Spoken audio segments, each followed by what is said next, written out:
जरूरी सूचना है आप सभी स्टूडेंट्स के लिए, स्टडी फॉर सिविल सर्विसेज का Android app Google play store में आ चुका है, उसको प्लीज तुरंत इंस्टॉल कर लीजिए। और अगर आप स्टडी फॉर सिविल सर्विसेज के सिर्फ ऐप से कोई भी कोर्स, कोई भी पीडीएफ परचेज करते हैं तो उसमें अप्लाई कूपन, अगर आप ज्ञान सर जो है आप उसमें अप्लाई करते हैं, ये कूपन कोड है, तो उसमें 20% फीस तुरंत माफ हो जाएगी, मतलब 20% डिस्काउंट तुरंत उसमें लग जाएगा। ज्ञान सर लिखना है, नॉर्मली ज्ञान सर स्मॉल लेटर में है सब कुछ, कोई स्पेस नहीं, कोई कॉलम नहीं, सिर्फ ज्ञान सर, GYANSIR। इस तरह से अगर कूपन कोड लगाते हैं आप ऐप में बाई करने से पहले, जो अप्लाई कूपन वाले में आता है, तो 20% का डिस्काउंट तुरंत मिलेगा। वीडियो देखिए। तो दोस्तों आखिरी के सिर्फ आपके पास में 50 दिन बचे हैं यूपी पीसीएस प्री के एग्जाम के लिए, ठीक है। और इसमें हम क्या ऐसा पढ़े कि इकोनॉमी के क्वेश्चंस, एनवायरमेंट के क्वेश्चंस वहां पर हमसे सॉल्व हो जाएं। देखो ऐसे ये दोनों सब्जेक्ट जो है ना, इकोनॉमी भी एनवायरमेंट, बहुत बड़ा सब्जेक्ट है। अगर आप इसको पूरा पूरा रिवाइज करने जाओगे, अगर अभी कुछ भी नहीं पढ़ रखा है तो भैया पूरा आपको उठाने की जरूरत बिल्कुल भी नहीं है, ना ही कुछ रिवाइज करना ना कुछ करना है। सिर्फ जितना मैं आपको बता दे रहा हूँ सिर्फ उतना करिएगा, ठीक है। और एक चीज और समझो, इकोनॉमी एनवायरमेंट से कुल मिला के टोटल आपको वहां पे 20 क्वेश्चन जो है ना देखने को मिलेंगे। और जिस हिसाब से मैं आपको बता रहा हूँ उतना अगर आप कर लोगे तो 20 में कम से कम आपको 12 से 15 क्वेश्चन जो है ना वो मिल जाएंगे। और बहुत कम मेहनत लगनी है इसमें, बहुत ही कम मेहनत लगनी है, ठीक है। सबसे पहले तो आप लोग ये समझो कि अगर हम बात करें आपके पर्यावरण एनवायरमेंट के बारे में बात करें, ठीक है, इससे आपको ज्यादातर क्वेश्चंस कहाँ से देखने को मिलते हैं। देखो दुनिया भर के आप लोग बड़ी बड़ी किताबें ले आओगे, आप लोग अपने यूपीएससी वाले दोस्तों से पूछोगे, वो बताएंगे कि यार ये एनवायरमेंट में ये करा जाता है, ऐसे ऐसे पढ़ना होता है। कोई फायदा नहीं है। यूपी पीसीएस में अलग तरीके का भैया क्वेश्चन आते हैं, अलग फ्लेवर है। तो एनवायरमेंट के लिए बताओ भैया क्या करना है। देखो सबसे पहले तो सिंपल सी चीजें हैं, ठीक है। अगर इतना सिर्फ अगर मेहनत से करोगे ना तो 2-3 दिन में सिर्फ पूरी कर लोगे। जितने आपके एक्ट आए हुए हैं आज़ादी के बाद में, 1947 के बाद में जितने भी एनवायरनमेंट को लेके एक्ट आए हैं ना हमारे इंडिया में, वो आपको पता होना चाहिए वो कौन कौन से साल में है, क्योंकि उसी से क्वेश्चन बन जाता है। जैसे एग्जांपल के तौर पे बताता हूँ, सबसे पहला एक एक्ट है आपका वाइल्ड लाइफ एक्ट। ये पूछ लेगा कौन से साल आएगी, आपका 1972 में आया, ठीक है, साल पता होने चाहिए। उसके बाद में वाइल्ड लाइफ एक्ट के बाद में आपका एक वाटर एक्ट आया, ठीक है, वाटर एक्ट ये आया 1974 में आया, समझे। तो ऐसे करके वाटर एक्ट के बाद में आपका एयर एक्ट आया, वो आया 1981 में। फिर आपका एनवायरमेंट प्रोटेक्शन एक्ट 1986 में आया। तो जितने भी एक्ट आए हैं ना अभी 2024 तक जो मेन मेन है, उसके आपको साल पता होना चाहिए, ठीक है, कब आया साल, ईयर पता होना चाहिए। और इसमें दे क्या रखा है, बस एक लाइन का जो इसकी डेफिनेशन हो, मतलब क्या क्या इसमें दे रखा है, क्या काम करेगा, क्या उद्देश्य है, सिर्फ इतना पता होना चाहिए। यहीं से आपको देखना क्वेश्चन जो है देखने को मिल जाएगा एनवायरमेंट में, ठीक। क्या सिर्फ इतना ही करना है, नहीं। उसके बाद में मैं आपको बता रहा हूँ जो मेन मेन आपको समिट देखने को मिली है ना, जो हमारी धरती को, अर्थ को बचाने के लिए जो जो अलग अलग समिट हुई हैं, उसके बारे में भी क्वेश्चन आता है। जैसे सबसे पहले एक कॉन्फ्रेंस हुई थी 1972 में, उसका नाम क्या था, स्टॉकहोम कॉन्फ्रेंस।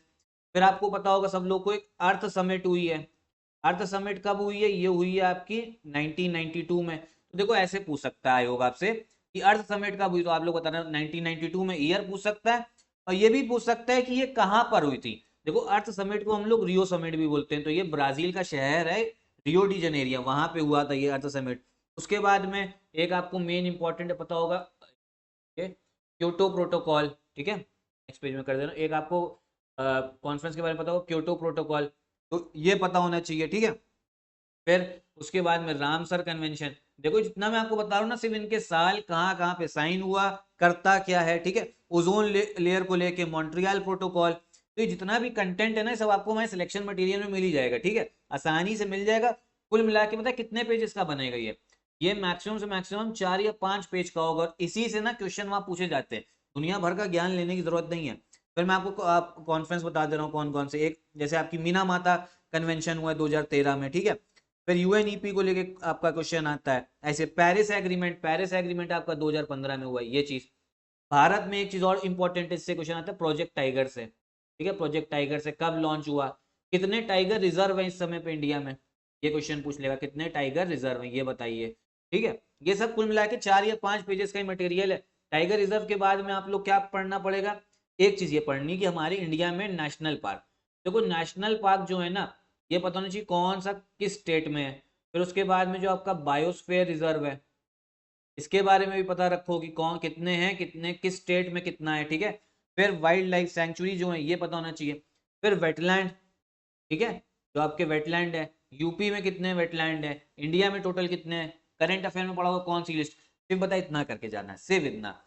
मैक्सिमम से मैक्सिमम 4 या 5 पेज, 5 पेज या 6 पेज का मान लो, अरे मैं कह दे रहा हूँ 6 मान लो, ठीक है, वैसे 4-5 में हो जाएगा, 6 पेजेस में ना ये पूरा आपको मटेरियल दिख जाएगा, किसका, एनवायरमेंट का। सिर्फ इतना कर लोगे ना, मान लो अगर 10 क्वेश्चन आ रहे हैं एनवायरमेंट के, तो 6-7 जो है ना, 6-7 आप लोग कर लोगे। अगर एनवायरमेंट से डर लगता है तो बाकी सब्जेक्ट्स पे ध्यान दे देना, हिस्ट्री, पॉलिटी, ज्योग्राफी आपका हो गया, साइंस हो गया, करंट अफेयर। लेकिन एनवायरमेंट अगर बहुत बढ़िया आती है तो भैया पूरा एनवायरमेंट पढ़ के चले जाओ, आपका जैसा मन। और जो जो चीजें मैंने आपको अभी बता दी ना, इस पे थोड़ा ज्यादा ध्यान दे देना, समझे। तो एनवायरमेंट पे इतना करना है। इसके बाद में बात करते हैं हम इकोनॉमी की। बहुत लोगों को डर लगता है इकोनॉमी, भैया समझ नहीं आता इन्फ्लेशन क्या है, ठीक है, ये बैंक का रेपो रेट क्या है, रिवर्स रेपो क्या है। तो देखो मैं आपको एक चीज बताऊं, 2023 का आप लोगों ने पेपर देखा है यूपी पीसीएस प्री का, इसमें इकोनॉमी के क्वेश्चंस बताए कहाँ से थे। देखो स्टैटिक पोर्शन तो होगा, बहुत कम क्वेश्चन, जैसे मान लो शायद मेरे हिसाब से 11 क्वेश्चन थे, 10-11 मान लो, इसमें से 7 क्वेश्चन बताए, 7 क्वेश्चन जो है करंट अफेयर से थे। करंट अफेयर से कैसे, यूनियन बजट, यूनियन बजट आपको करके जाना है, ठीक है, यूनियन बजट अच्छे से करना है। हमारा जो मेन चैनल है ना स्टडी फॉर सिविल सर्विस, उसमें यूनियन बजट पूरा करवाया गया होगा क्वेश्चंस के माध्यम से, इंग्लिश में भी होगा, हिंदी में भी, तो अच्छे से कर लेना। इसके बाद में इकोनॉमिक सर्वे, यहाँ से क्वेश्चन था, इकोनॉमिक सीधा सीधा क्वेश्चन आ जाता है। ये मत सोचो कि भैया सेंट्रल लेवल का आ रहा है तो हमें कम से कम 100 पन्ने पढ़ने पड़ेंगे, नहीं। जो आप लोगों का काम के लिए है ना, वो बहुत कम ही पन्ने, 4-5 पन्नों में हो जाएगा इकोनॉमिक सर्वे। उसके बाद में आपका जो यूपी का बजट है, हमारे उत्तर प्रदेश का बजट है, तो इकोनॉमी में क्या है ना, इकोनॉमी में सिर्फ इतना कर लेना, आराम से जो है सब कुछ वहां पे क्वेश्चंस आपको दिख जाएंगे। इसके बाद भी अगर आपका बहुत मन हो रहा है कुछ पढ़ने का, तो देखो एनसीईआरटी पढ़ सकते हो इकोनॉमी के लिए, ठीक है, एनसीईआरटी पढ़ सकते हो। लेकिन मेरे हिसाब से बताएं, एनसीईआरटी मत ही पढ़ो, ठीक। पढ़ना अगर बहुत मन होता है इकोनॉमी पढ़ने का कि नहीं हम तो इकोनॉमी 150 में 150 क्वेश्चन करके आएंगे, हमें सिर्फ कट ऑफ नहीं निकालना, हमें तो प्री में भी टॉप करना है, अगर सिर्फ इस मानसिकता वाले अगर आप लोग हैं, तो फिर जहां से मैंने वहां पढ़ लो। वीडियो सिर्फ उन लोगों के लिए जिन लोगों को सिर्फ कट ऑफ निकालना है, 94 क्वेश्चन जो है पार करने हैं, आपका 150 क्वेश्चन, ठीक। यूनियन बजट हो गया, फिर आपका इकोनॉमिक सर्वे हो गया, यूपी बजट, इतना करके जाओ। और एनवायरमेंट में मैंने आपको बता दिया, एनवायरमेंट में अगर समझना है तो एक बार फिर से समझ लीजिए, क्या जितने भी एक्ट आए हमारे इंडिया में वो पढ़ने हैं, ठीक है। एक्ट के बारे में मैंने आपको बताया, जो जो आपके नेशनल पार्क हैं भारत में कितने कितने हैं, biosphere reserve, wild life sanctuary किस स्टेट में कितने हैं, ठीक, ये पढ़ के रखिएगा। फिर उसके बाद में क्या करना है, जो समिट हुई हैं वर्ल्ड लेवल में ये पढ़िएगा।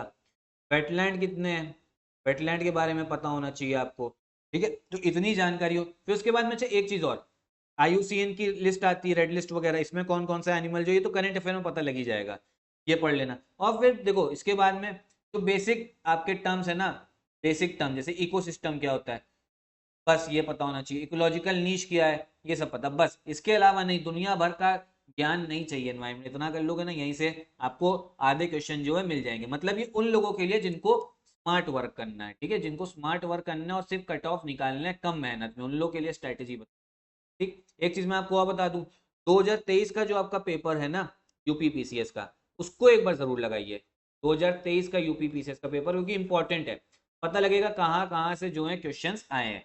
मैंने यूपी पीसीएस 2023 का पूरा पेपर जो है डिटेल एनालिसिस कर रखी है, डिटेल में समझाया हुआ है कि कैसे कैसे क्वेश्चंस हैं, सबके सोल्यूशन बताए हुए हैं, तो एक बार आप वो जरूर देखना। डिस्क्रिप्शन में ना मैं आपको लिंक जो है वो दे दूंगा, ठीक है, डिस्क्रिप्शन में लिंक जो है वो आपको मिल जाएगी, तो एक बार इसको जरूर देखेगा। बाकी अगर तब भी कोई डाउट बचे तो कमेंट बॉक्स में पूछिएगा। हमारा क्रैश कोर्स भी स्टार्ट हो गया है, सिलेक्शन मटेरियल लेने के लिए इन नंबर्स पे आप कॉल भी कर सकते हो। यही वीडियो भी खत्म करते हैं, नमस्कार।